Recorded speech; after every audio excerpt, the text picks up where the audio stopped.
Dating needs a time limit, but not the kind you think.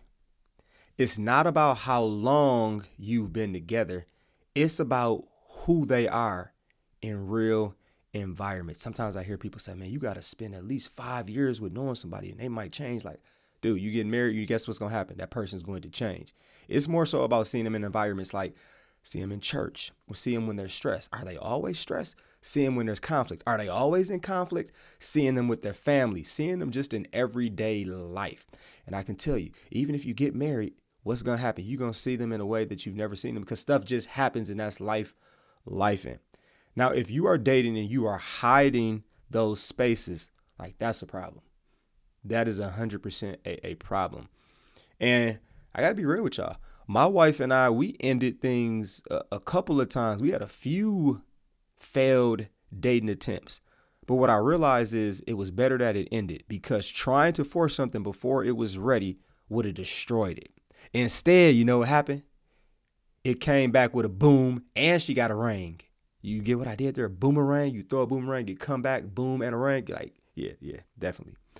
And I want you just to think about this when it comes to dating. What restrictions do you have that might be blocking your blessing?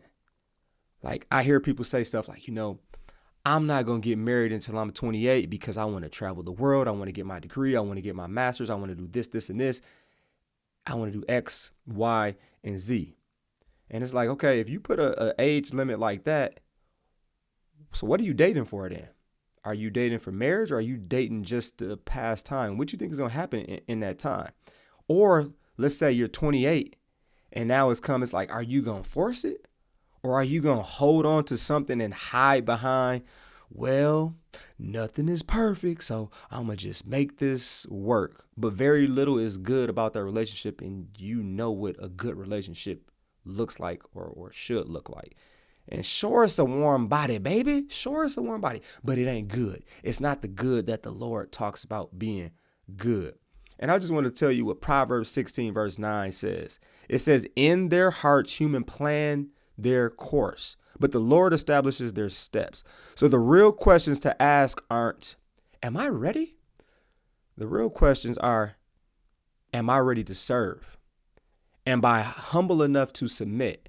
Am I ready to love like Christ when things go bad, especially? Because you know what? Things will go bad, but Christ still loved.